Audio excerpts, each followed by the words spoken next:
Hey guys, we're here to bring you at-home workout number 56. It's the workout for Friday, May 8th. And we are going to do a happy hour tomorrow night, Friday night at 8 p.m. So it's an evening happy hour. Come, BYO, beverages, no particular agenda, we're just going to hang out and talk. So hope to see you there. Join using the Zoom link on the blog.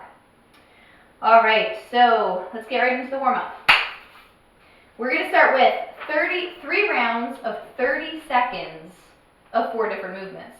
So the first thing John's going to do is 30 seconds of jumping jacks. Feel free to mix it up, throw in some seal jacks, throw in some crossover jacks, whatever you want. Cool. Next it's going to be 30 seconds of plank knee to elbow. So he's going to get down a plank position, really nice plank where he's driving through that upper part of his back and slowly under control bring a knee to an elbow. Cool. Then 30 seconds of air squats. These are not supposed to be blazing. These are supposed to be just to get that body warm and moving, make everyone beautiful. And then 30 seconds of inchworms. Lean on over, walk your hands out, do a push-up, little baby steps on the way in. I want at least like 6 little steps on the way back in. All right, so you're going to go through those 4 movements, 30 seconds of each, 3 different times. Just a nice general warm-up, get that blood flowing. And then we're going to go into a little bit of weighted warm-up. It's going to be an every minute on the minute. So, John, you can use that kettlebell, I guess. Mm-hmm. Okay, so what he's going to do is at the start of the minute, he's going to hit 3 burpees, and then 3 right, 3 left, clean into a thruster. And it is a full squat clean. So first, 3 burpees. I'm going to do the whole round here. You want 3? No, that's alright. Sounds good. 3 burpees, and then this clean into a thruster, what he's going to do is actually, we can swing back. Do you want to swing into it? Doesn't really matter. Yeah. Okay, so he's going to pull that kettlebell back in towards his hips, pop it up, hit that squat clean, and immediately from the bottom of the squat, drive out into a thruster. Okay, so it's going to start from the floor every time. It's really your choice. You don't have to start it in front of you. If you're comfortable, if you're comfortable just going from between your legs and kind of popping those hips and getting it moving. So you're going to do 3 on the right, 3 on the left. Then you just get to rest for the remainder of that minute and then repeat. Same thing with the dumbbell. It's just for warm-up. We're not going for time, so I would like you to go all the way down to the floor in between each clean and thruster. Okay. And then all you're going to have to do is practice a couple reps. Go figure out what you're using for your odd object for today's workout. And make sure to hit at least a couple of reps so you know you're comfortable with it. Yeah. Alright guys, so the workout of the day is going to be an AMRAP in 12 minutes of 10 odd object ground to overhead and 10 burpees. So we've done the odd object work before. We messed around with it way in the beginning before people had dumbbells and such. So hopefully you can unearth whatever object you're using, log, bag of kitty litter, or whatever it's going to be. Mm-hmm. Tonight, we've got my drill bag.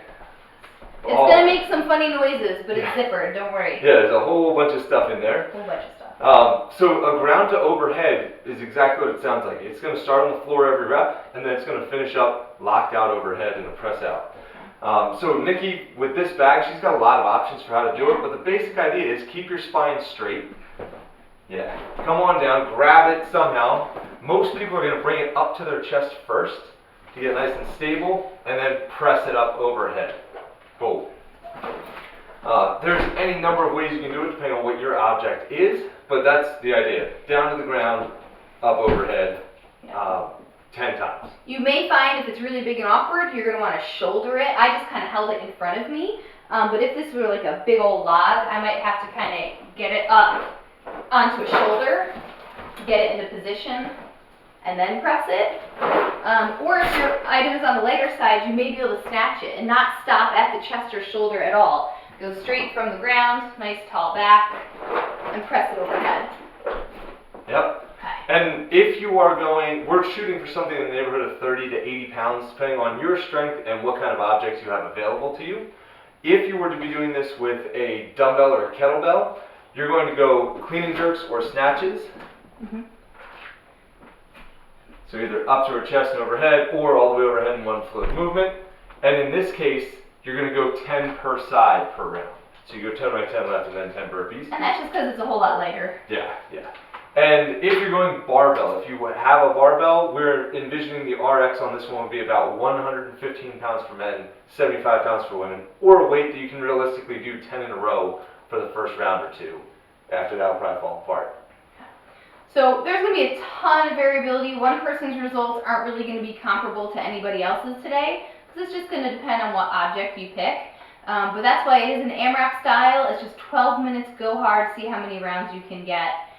You'll still post your odd object and the times that you got. I'm almost more interested in the odd object than I am in the number of rounds. I want to see some pictures on this one. I want to see you guys be creative with what you pick. Yeah. So 10 of those and 10 burpees. The burpees are designed to be fast. Again, it's a short AMRAP, 12 minutes, go ripping through those, see how quick you can go. After that, takes us to a cash out. All right. So we're going to work on some explosiveness and some speed. So what John's going to do is a knee jump. So from his knees, his goal is to jump into a deep squat. Usually what he's going to do that is send his hips back, and then pop those hips, pull the knees forward, land in that squat, and stand tall. That's it. We're doing that 15 times.